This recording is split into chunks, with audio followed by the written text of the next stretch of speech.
Good evening, everybody, and welcome to the regular meeting of the East Lyme Board of Selectmen. Today is Wednesday, November 6th, and I wonder if you might join me for a Pledge of Allegiance, please.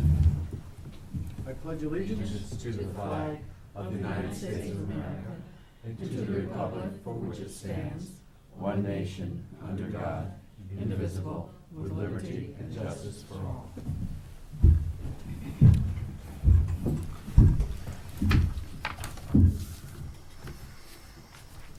Thank you very much. Good evening to everybody, and welcome. I don't believe there are any additional agenda or consent calendar items. Then the next item would be public delegations. Is there somebody who would like to speak to the board on delegations? Mr. Bialawans, good evening, sir. Yep.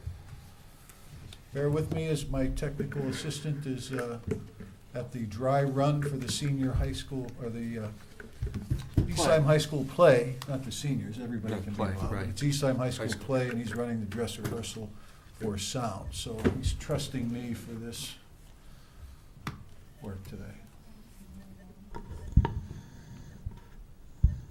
Okay, Mr. Bialawans, I think we're ready to go. Okay.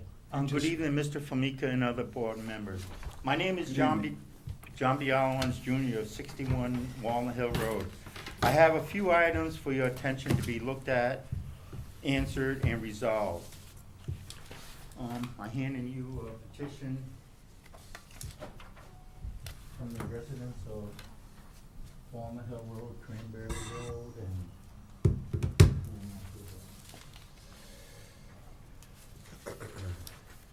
Thank you. Thank you.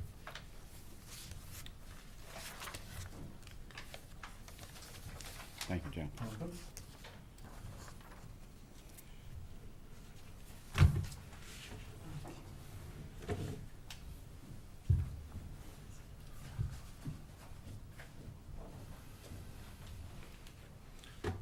Here is a petition signed by the residents of Walnut Hill Road, Cranberry Lane, and King James Court, and Mountain View Road. The petition was signed by at least one member of the household. The signing person always asks for another copy for the other member of the household to sign. You know how busy everyone is, and I got a few returns later, a lot more than I thought I was. And I had a few households that didn't sign for various reasons, and I'll tell you 5 of them that I heard the most. You call and complain to the town and nothing is done, just promises. We're looking into the matter and we'll call you later or you'll call us. We live in the north end of town. Just give us our tax money so we can spend it elsewhere. Mad about how the solar farm was handled and slid through. Landino and Lombardi did whatever they wanted to do up, and the town did or said nothing. What deals were done behind closed doors? My next item is the replacement of the poles on Walnut Hill Road to Phase 3. After the meeting with CLP representatives about the work involved, poles and clearing, I noticed on Route 161 that some poles have brackets on the top of them instead of the cross arms. I would like to know if the brackets could be installed on Walnut Hill Road instead of the cross arms that would make it keep our real character of our road. And do this one.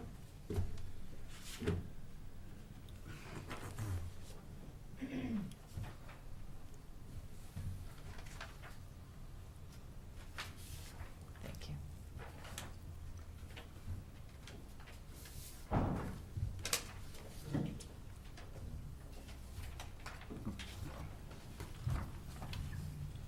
The pictures that I just handed, well, the one picture that I hand to you was the pothole starting near the bridge of the road near number 4 Walnut Hill Road. Someone put coal patch in it, and, you know, and I would think they would do it right, and I wonder how this got started. And then, I got so many pictures here, I'm gonna go. Okay, the next item is that I would like to ask the Board of Selectmen about the dump trucks and trailers used in Walnut Hill Road. Mr. Famika said he talked with John Lombardi and the problem would be solved. The next day, the trucks were going again up and down, starting in the afternoon. They were a little late this time. I called the first selectman's office, and the funny thing, Edith Fletcher was walking. We were talking on the side of the road, and the trucks went by. It was a good thing that I called instead of Mrs. Fletcher, because she was humming. And I hate to say it, but Paul owes me one now, because she was fit to be tied that day, that lady. But I got Paul on the phone, and he said the problem was solved yesterday. He also said that I can't stop them. Here are some examples in the town of no through truck signs. And this one was taken right on Walnut Hill Road and Grassy Hill Road.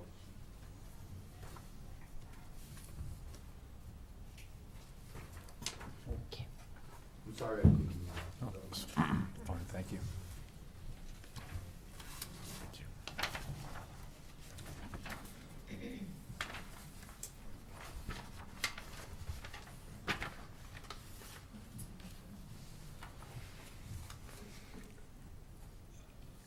The sign was done about 18 to 20 years ago to stop the trucks from using Grassy Hill Road as a shortcut to go to St. Carl's Gravel Bank in Old Lyme.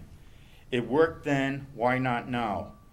The regulations are a lot harder now than before, and there were fines with this too.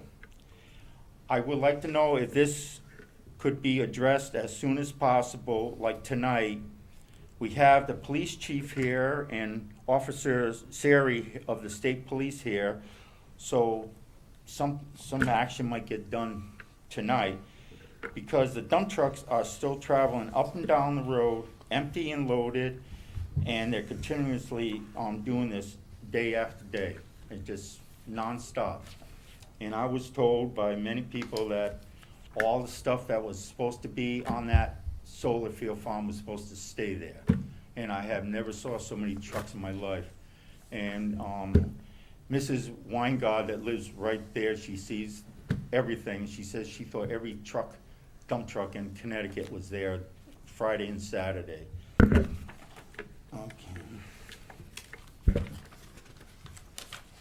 And on that third corner, Rocco Drive. The next item is that I heard the town is going to put a fire shed or a substation on Landino's property to protect his solar panels or a fire up there. Why should the taxpayers pay for this, operate it, and maintain it? Should this problem been looked into before and addressed with the plans when started with the solar farm idea? Another item forgot. Next item is Landino going to fix the retaining wall near 97 Walnut Hill Road and also pay for the paving of the road from the Tinker House to Grassy Hill Road? He agreed to that before with his subdivision approval, and also to say Tinker House. So you're telling the taxpayers that if he puts up one house on this solar farm site, that's a subdivision, he is responsible for his agreements and promises. So I guess when the time comes, we'll see how he's going to squirm out of it or make deals behind closed doors. Now, since Landino just brought the proposed golf course on Holmes's Road and Grassy Hill Road, this will be a good time for him to be included in his plans and paid for, well, the road and fix that retaining wall. You know, Walnut Hill Road is going to be a shortcut for this development. Or if he does, maybe he'll probably put another solar farm over there. The next thing, I would like to ask the first selectman and chairman of the water and sewer departments about Landino Lombardi's business park in Montville. I asked various people in our town government and residents of our town about the water line through his property. Most said that he was only going to get fire hydrants there only, and a tank. But, oh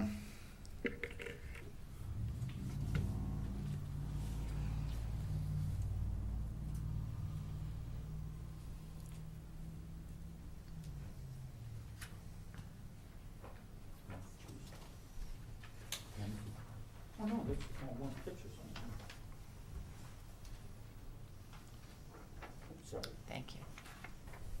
you.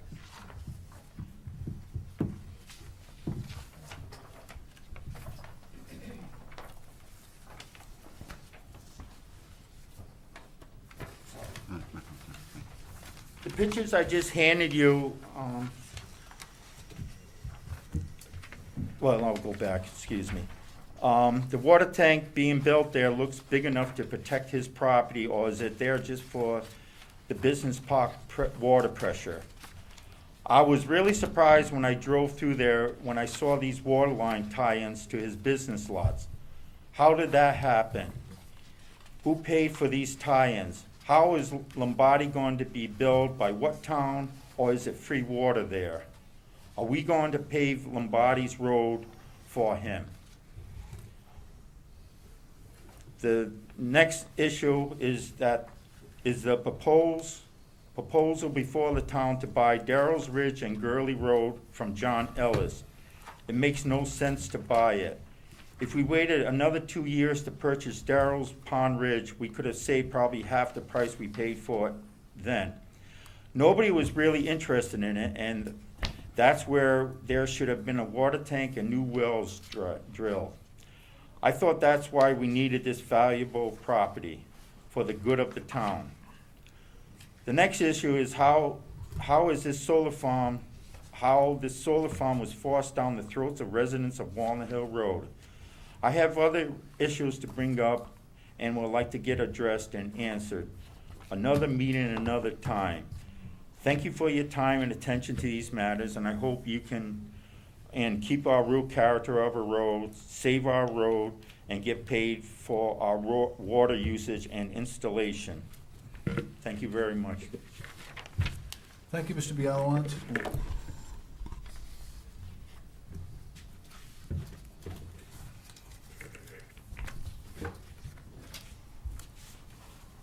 Anyone else like to speak to the board for public delegations?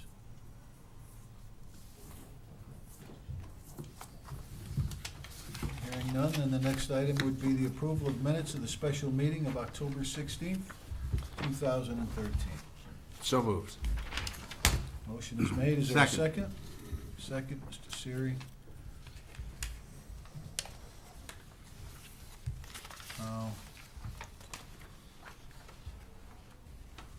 I have the date on this special meeting of October 11th. Is that? That should be the 16th? Yeah. So that's the 16th on that.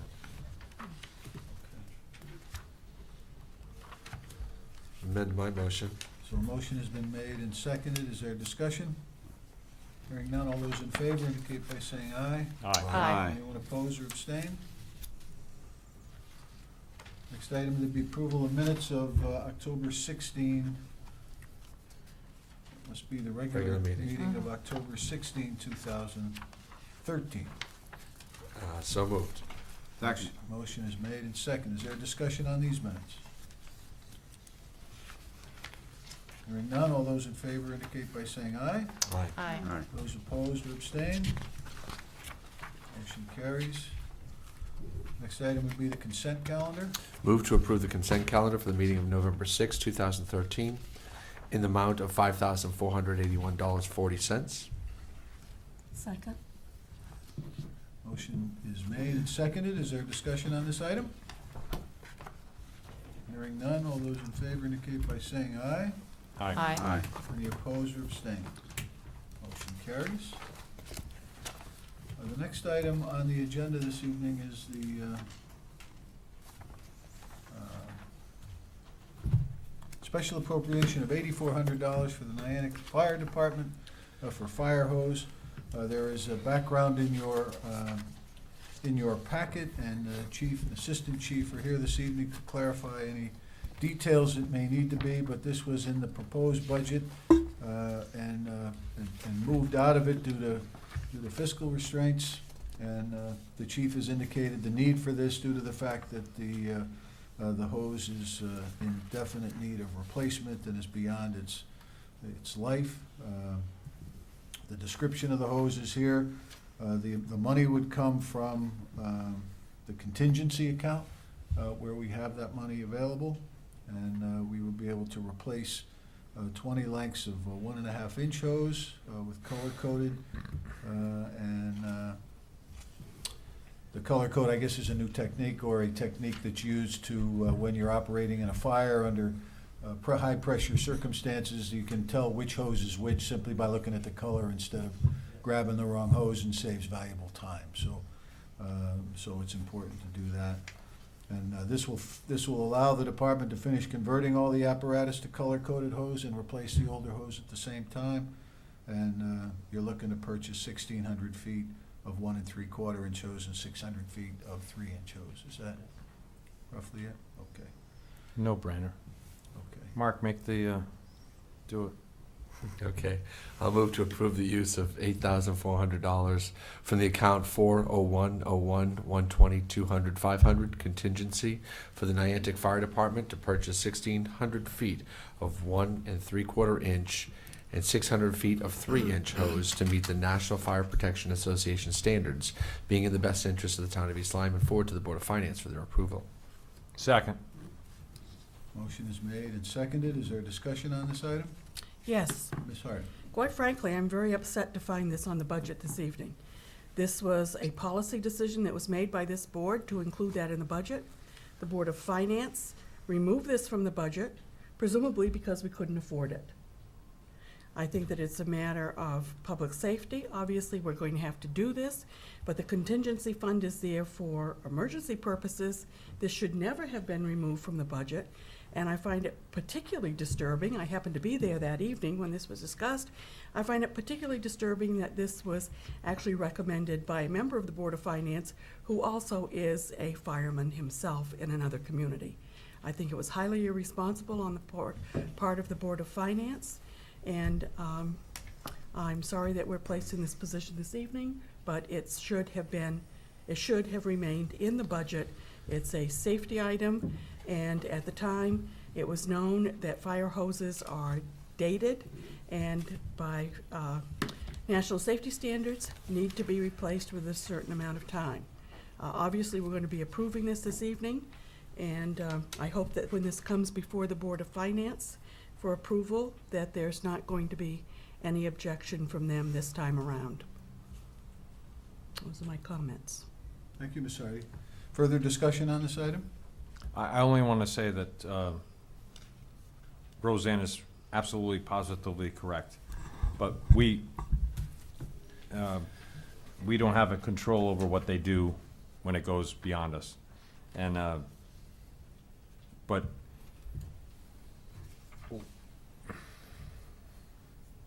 I think we as a board look at the dates, the times, the things that chiefs tell us, and this is what it is, and we did the right thing. So it's not on us. This is the right thing to do. We have to do this, but bottom line is, it's not on our head. This was something that is beyond us, and this. I think we did the right thing with proposing it to move it forward, and that's all I can say. Thank you, Mr. Wilson. Further discussion on this item? Hearing none, all those in favor indicate by saying aye. Aye. Aye. Those opposed or abstained, motion carries. Thank you, Chief. Thank you for all the hard work of the departments, too. Appreciate that. Next item is the approval of transfer of $32,473 for the interim funding obligation for the Regional Interconnection Water Main Project. This is a requirement of a payment that we must make that was unanticipated. The funds were not included in the budget for payments. As the state required, we enter into separate interim funding obligations when we completed the permanent funding obligations for the engineering and construction phases of the Regional Water Project. So the transfer of these funds also from contingency would be needed to do that. Our Finance Director, Anna Johnson, is here this evening if you need to have any details. But the amount is for two payments, one of $25,473 and interest in the amount of $7,000, and forward to the Board of Finance for their approval. I'll move to approve a transfer in the amount of $32,473 from account 40101-120-200-500 contingency to accounts to be established as follows.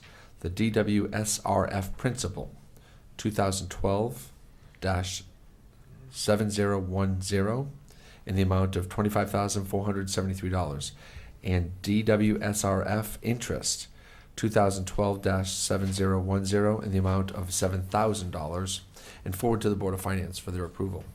And DWSRF it means Drinking Water State Revolving Fund. Thank you. Is there a second on that? Second. Motion is made and seconded. Is there a discussion or clarification needed on this? Yes, I'm just curious as to why it wasn't included in the budget. If it was known that this was an item that we were gonna have to fund. Okay, just curious. And so this is both the interim funding obligation and a permanent funding or it relates to? It relates to the engineering. Sorry.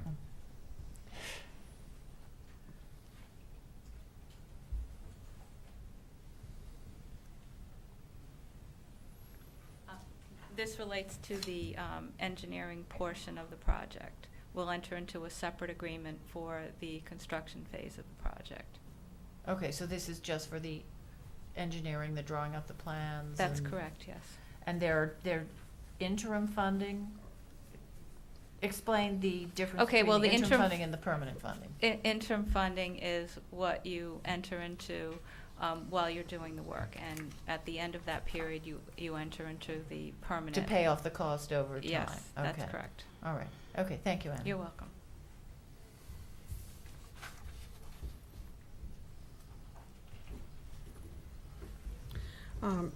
When this then goes into the permanent stage, will this money be repaid to the contingency fund?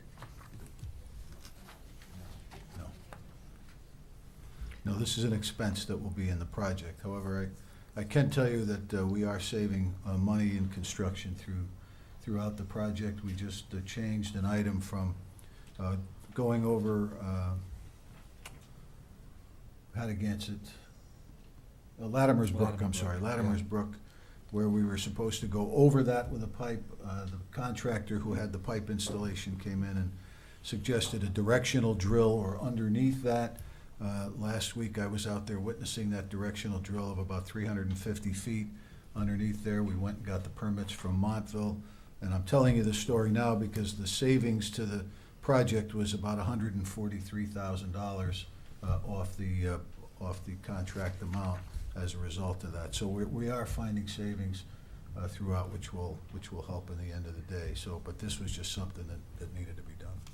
Well, that was the basis of my question. If there's money being saved, why can't this money be repaid to the contingency fund?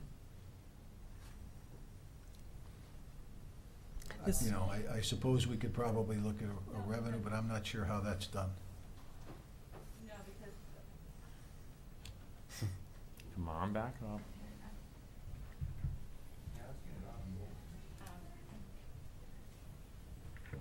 Because what we're dealing with now is repayment of the engineering phase. So that's like repayment of the debt. If what we're, on the construction side, we saved money on what we anticipated the cost to be. So that will be dealt with at the end of the period in which we finish the construction. They're two separate agreements, if you will. Thank you. Okay. Well, my concern is we have 8 months left in the budget year, and this leaves us with a balance of $104,000 in the contingency fund, which I think for 8 months left in the budget year to handle any emergencies is a fairly small amount.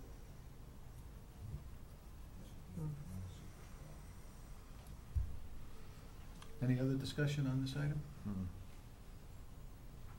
Hearing none, all those in favor indicate by saying aye. Aye. Aye. Those opposed by saying nay. Nay? Is it 5-1? Mhm. Thank you. Next item is the deposit of the FEMA vehicle funds to CNRE. We recently received, you may want to come up for this one too, Anna. We recently received a payment from FEMA for curb repairs as a result of Storm Nemo. $4,410 is reimbursement for the use of town equipment. We also receive $27,000 $52 for emergency protective measures during Storm Nemo. In addition from Storm Sandy, we will be receiving $48,222 for debris removal. This recommendation is to deposit these portions of the FEMA reimbursement into the CNRE, which is the Capital Non-Reoccurring Fund 32, for future allocation toward vehicle purchases in the acquisition maintenance program. We have used money in the acquisition program to pay several vendors to purchase excess equipment for these vehicles, including lights, radios, computers, and cages, which is becoming a time-consuming part of the acquisition program. Having these resources necessary would provide the accessory items directly would be more efficient. And I believe the reason is that we are outside the 90-day period after the ending of the fiscal year in order for this to be put back into the accounts that it was going to come in, such as the suggestion in the previous motion that Ms. Hardy made. So this is coming in as a separate revenue. We'll be able to use it, and then when we buy any vehicles in the future, instead of borrowing on the acquisition fund, we'll use this money to offset. So that's the reason it's in front of you. I'll move to approve the deposit of the FEMA reimbursement funds estimated in the amount of $79,684 for Storm Sandy and Nemo related to equipment into the CNRE Fund 32 for future allocation of vehicle purchases and forward to the Board of Finance for their approval. A town meeting is required for authorization to deposit funds into the CNRE Fund 32. Motion is made. Is there a second? Second. Second, Mr. Wilson. Any discussion on this item? So because of the delay in the payments, we cannot put them back into the ordinary accounts? The books close 90 days after the Right. fiscal. Yep. So we don't have the discretion to say, okay, this was for, the storm Public debris safety removal, and- public safety. We have to put it somewhere else. We have to put it somewhere. Okay. Is it possible that this money could go into the town's general fund? It is Yes, possible to it's go into the town's possible, general yeah. fund, but I don't know that we need it there. This would be a use of money that would offset any future debt, the general fund. We did return unspent from the general fund $685,000 from the town budget for the period ending June 30th, 2013. So When we prepared the budget and we had in the budget for vehicle replacement, did we not include the money in the budget for equipping those vehicles with lights and radios? we do. Computers? We have gone, as you know, this is the 6th year of our vehicle acquisition program where we put into our budget the payments that we make for one portion of that debt. We pay for previous debt, and then we pay for the beginning portion of the new debt. So when we price out a police car, for example, the car might cost $33,000, and I'm just using round numbers, and the accessories for that, such as was listed earlier, might cost $7,000. So we allocate $40,000 to the vehicle acquisition program. Correct. So What when- this will help us to do is not to go to many different vendors for the paperwork and attach it to the acquisition program, which takes an extraordinary amount of time for each of the vehicles from Ms. Johnson. This way we just buy the vehicle, put it in the acquisition program along with all the other vehicles, but the accessories will be then paid for, and it will save those smaller numbers and smaller contracts to be included in the overall acquisition program. I think that's the purpose of it. But didn't we already put the money for that in this year's budget? We put the money, we put the debt payment for it.